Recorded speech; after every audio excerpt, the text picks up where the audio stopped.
Magandang araw mga kaibigan. Bigyan natin ng reaction opinion itong article published sa Inquirer.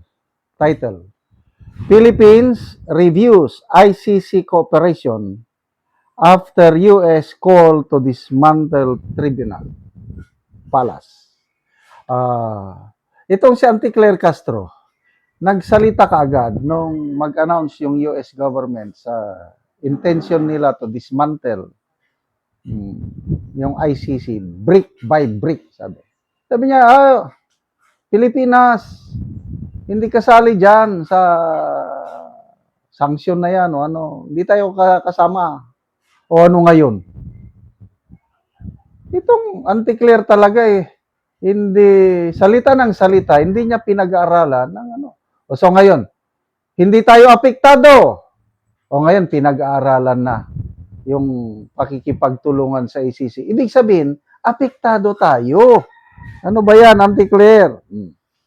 Malacanang on Wednesday said the Philippine government is reviewing its policy on cooperating with the ICC following the United States government campaign to dismantle the tribunal. Palace Press Officer Castro said the Department of Foreign Affairs is assessing the possible implications of the U.S. position on the ICC. But Foreign Affairs Secretary Maria Teresa Lazaro will first consult President Ferdinand Marcos Jr.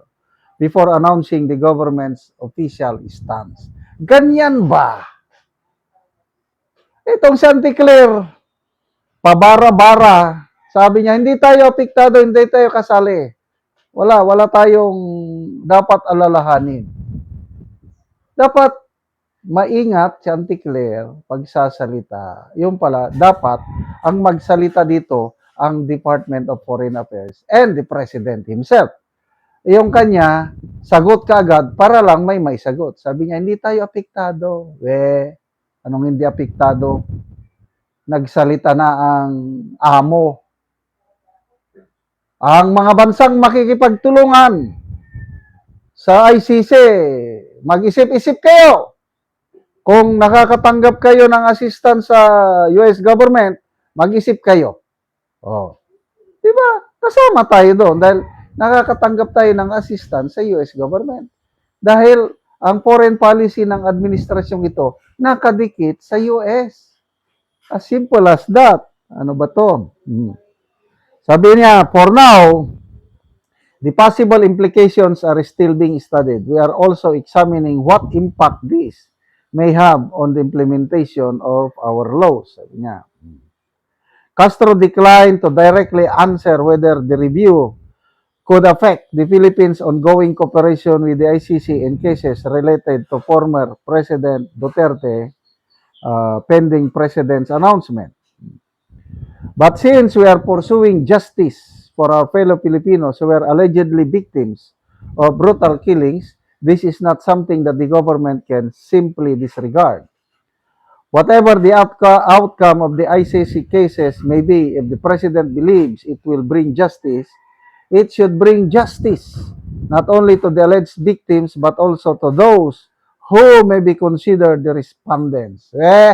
Karamihang Pilipino na kinabang sa war on Polvoron ni Tatay Digong. Admit it. Siya lang ang presidente umalis sa kanyang pwesto nakakuha ng pinakamataas na net satisfaction rating. Positive 81%. Kasi kung marami pang nabiktima, ay din mababa yung kanyang satisfaction rating. Bakit mataas? Masaya ang mas maraming Pilipino sa pamumuno ni Tatay Digong, lalo na sa kanyang war on Polvoron. O ngayon, yung maganda niyang ginawa, nagdurusa dahil sa group effort ng administrasyong ito. Sige lang.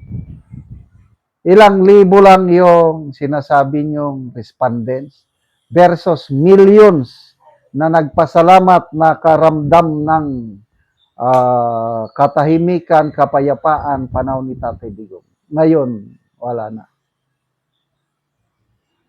Sustisya pa kamo. O ano ba? Malacanang's latest statement marked a departure from its previous pronouncement which distanced itself from the Trump administration's campaign against the ICC to isolate the Hague-based institution and deprive it of political and financial support.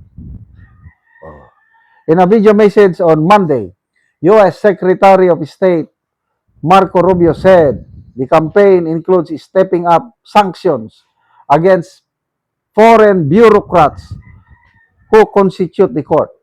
We will watch, sabi ng ito ang statement ng US State Department.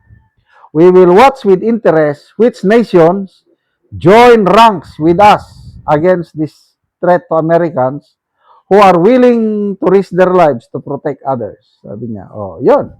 Babantayan kayo ngayon ng ano. According to the US State Department, the campaign will pressure other nations to withdraw from the ICC and cut off any financial support to the court.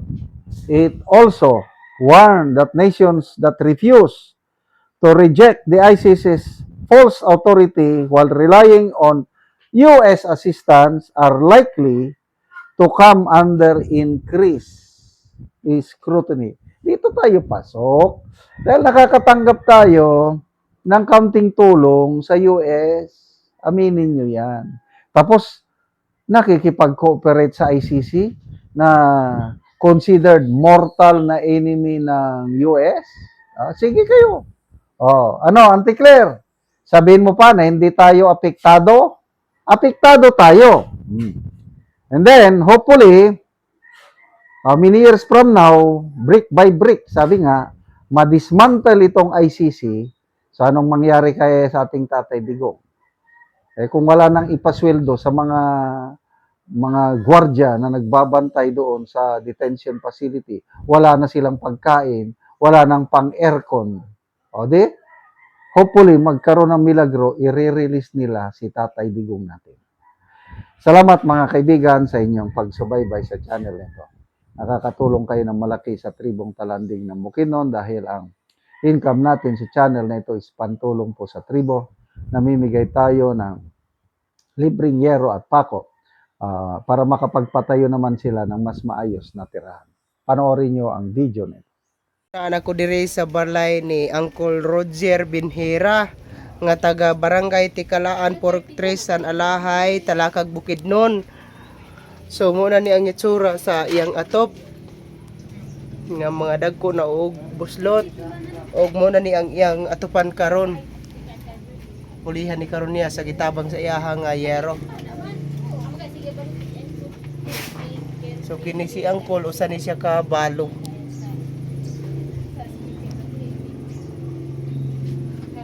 So muna ni ang iyang kahimtang. So muna ni ang gitabang yero nga 5 ka buok nga di 8 nga iyang ipuli sa iyang atop karon.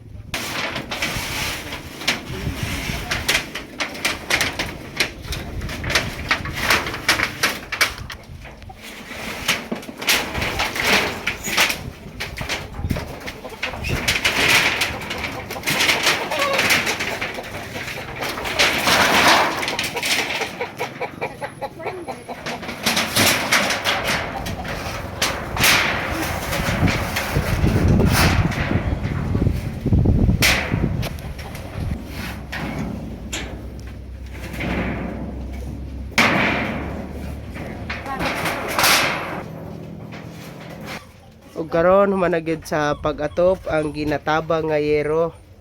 So nakaatop na gid si Uncle.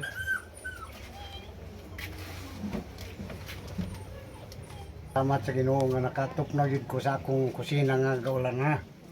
Sa pagtungod sa pagtabang sa inuganian.